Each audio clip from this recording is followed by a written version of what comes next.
right, welcome back. So lots of expectations ahead of the State of the Nation address. Let's start getting them. Let's cross over to Sakina. I know she's joined. I'm not sure who she's joined with, but let's quickly cross over to her and see who she's going to have a conversation with. Sakina, over to you. Well, thanks, Leanne, and joined by political analyst Asanda Ngoasheng, who is here to help us unpack what we can expect. Asanda, good morning. And, of course, beautiful backdrop for very serious business today. Good morning, and thank you so much for having me today. Asanda, firstly, I think it's perhaps worthwhile going back to what we were told last year, what the expectations were at a very difficult time for government, for the country as a whole. And against that backdrop and problems that were being exacerbated by previous shortcomings, if you will, the president gave us basically an outline of some of the issues that government would be tackling. Let's start with unemployment, because this has become seriously one of the hugest albatrosses around this country's neck. Yeah, I mean, I think that the ANC has failed in doing the very basic work of restructuring the economy such that it includes everybody and nobody feels excluded. And so to keep making up for this failure, they keep bringing in new and newer social grants. Social grants are important as a safety net for society, but what you actually need is an economy that works and an economy that includes everybody, because what people want is to be able to make, a living with dignity, to be able to make a living for themselves, for their children if they have children, and for them to be able to feel like they have control over their lives, because even the social grants that we keep bringing are not even nearly enough. Just thinking about the 350 rands that people are getting for COVID. What exactly can you get with 350 rands? It's not even enough for groceries for the month for one person. Where is a person on a 350 rand grant living? What are they eating? How are they accessing healthcare? And all of those questions are the questions that we need to be asking. And the ANC has failed consistently ever since it's been in power to develop an economy that can deliver jobs for South Africa. Whilst I agree with you, the reality is that those jobs don't exist at the moment. So the social grants have to come into play. And beyond this, because if we look at how dire the unemployment situation is in South Africa, what needs to be done in order to kickstart this economy? Because we can't do away with the social relief of distress grant, not even at this point, knowing that it comes to an end in March. But then there's now talk about perhaps extending it, as some of the unions have asked for, not just extending the period, but also improving the rate, the amount that is being paid to people to be at least at the poverty line, what is considered to be, the basic poverty line at this point, and also talk about a basic income grant. These are all very real and very necessary discussions at a time when people don't have jobs. Yeah, I mean, of course, we do need the basic income grant right now. We do need the COVID grant right now. And people do need relief right now. And that's why you have social services. You need a safety network. But a safety network is only necessary when one has failed to develop an economy where everybody can be able to access jobs. And so, yes, of course, let's have social grants. Let's make sure that people are covered for right now. But my concern is that we keep pushing back on the dire need to start putting together an economy that can deliver jobs so that you don't need to be in a permanent state of social crisis. Because here's the thing about social welfare.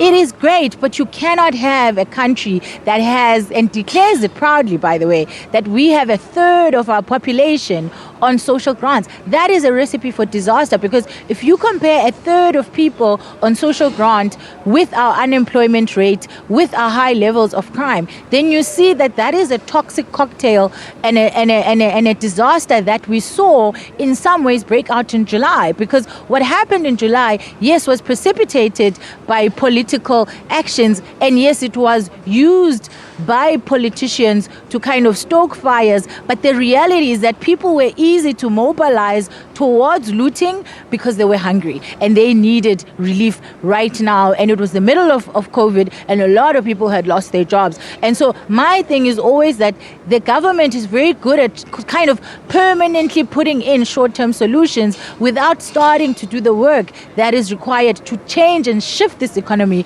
so that we don't need a third of our population on social grants and we have the minimum amount of people on social grants because we have an economy that works and includes everybody. So how do we grow this economy so that people can start working? Well, there's a lot that the government can do. First of all, the barriers that SMMEs in this country face when trying to start a business.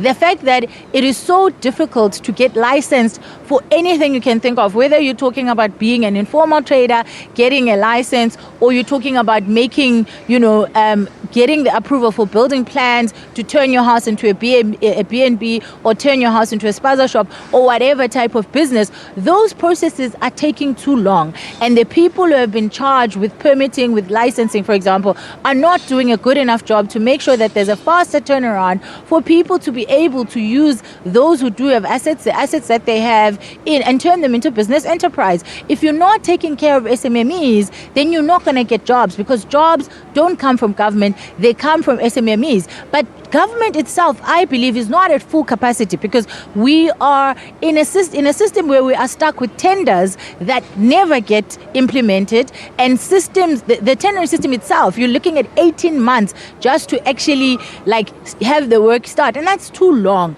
These are, jobs that can be created, and these are systems and services that the government should be providing. Why are we still outsourcing cleaning services? Why are we still outsourcing security services and all these services that can be insourced by government, including the construction of roads, by the way? Because if the government was the one doing the actual construction of roads, we wouldn't have what we're seeing where when there's any kind of change in the weather, the entire road tar suddenly goes off because the quality of the materials used to put that road down were not what they should have been because somebody was trying to get more money out of the tender than actually the money that they spent on actually putting the tar down. And these are the kind of issues the government needs to look at because we are not at full capacity in terms of the state wage. We are not at full capacity in terms of government's ability to unlock the potential that exists in small and medium enterprises,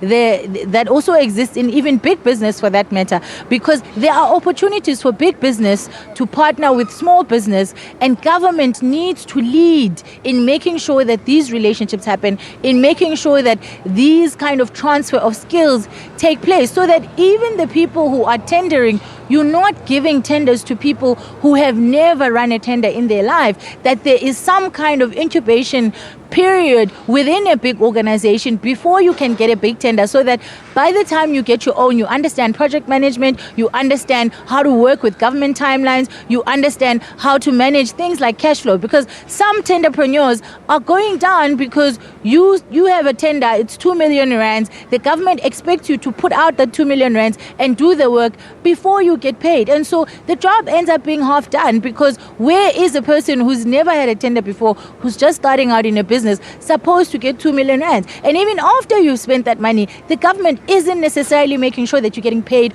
on time so that you can have the cash flow that you need in order to be able to develop your business. And even besides that, I find that our government is so stuck on very specific industries like manufacturing, on very specific industries like, small trading, and they're not looking at the capacity and the potential of professional services, for example. We have a country that, although we have a skills shortage, we have a lot of highly educated people with skills who are working as consultants, and there's very little, if you look at government processes, that supports people who are doing work in professional services. If you go to NYDA, if you go to, CEDA, or any of these other government funding projects, they're looking for somebody who's trading on the street. They're looking for somebody who's starting at Chisanyama. They're not looking at what are the opportunities that exist at a tertiary level as well as the other levels of the economy, and how do we make sure that we support people with funding, with infrastructure, with ensuring that the processes for licensing are happening speedily and are actually also affordable to people who need the license, because there's no point in making a licensing system prohibitive, because all that's going to happen is everybody's going to continue to trade but do it illegally. So what would you want to hear from the president? Because, again, these are not new issues. They've been raised over and over again. And what would the government need to do? What would the president need to say in order to give effect to a new path? I think that for me, the government needs to give us, some kind of understanding what has happened between the last SONA and this SONA. There was a private sector GBV fund set up, for example. How has that money been spent, and what impact has it had in decreasing GBV? There was an emergency GBVF plan, and we haven't seen anything since. We haven't heard much from the government around the billions that they said they were putting down. What has happened to that money? How is it being spent? We need more information on the jobs they said they were going to provide last year. Did they manage to provide them? What sectors were they in? For how long did they provide them? And I think for me, what's going to be very important is for the president to set a very clear message that he is in control of this country, because I don't feel like my president is in control of the country. Why and I, not? like many South Africans, I am in fear of this country having a coup at any given moment in time, because the infighting within the ANC has spilled over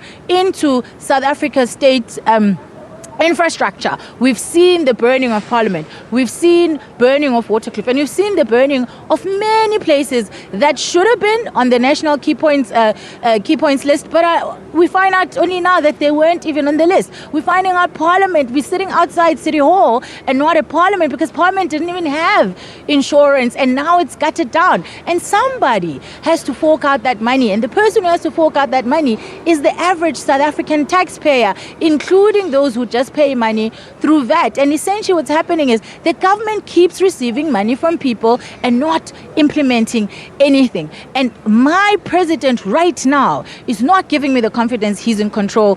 You have a former Minister of Defense who should have been fired after July. You have a Minister of Police who should have been fired after what happened in July. And even the action that he did of taking, the state security apparatus and putting it within the presidency, it hasn't yielded any results, because I believe if it had yielded the results that he wanted, we would not still be seeing burning and all the kinds of things that we are seeing happening to places that should be secure. And so we are now living in a state of political instability because of the instability within the ANC. And the ANC has shown itself consistently to be actually the biggest crisis of this country, to be the biggest threat to the democracy that we all hold so dearly, and that our great-grandfathers and grandmothers literally gave their lives to.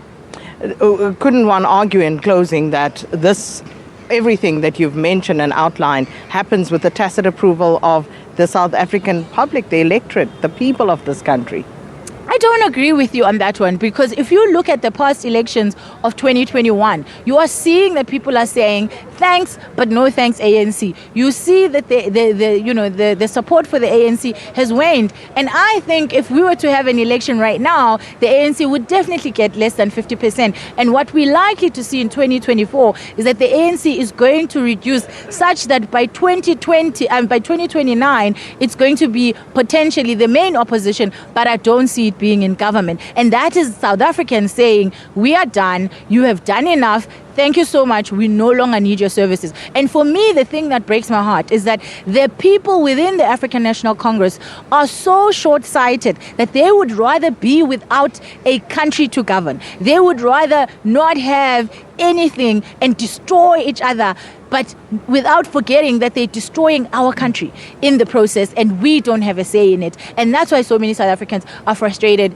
and angry, and we're likely to see a lot more protests in the upcoming year and a lot more upheaval, because there isn't any political stability. Asanda Ngoasheng, political analyst there, and this is what we'll be talking about, canvassing and of course delving deeper into some of these issues throughout the day. It is the State of the Nation address taking place today, SONA 2022, and please get in touch with us at Morning Live SABC, #SONA 2022.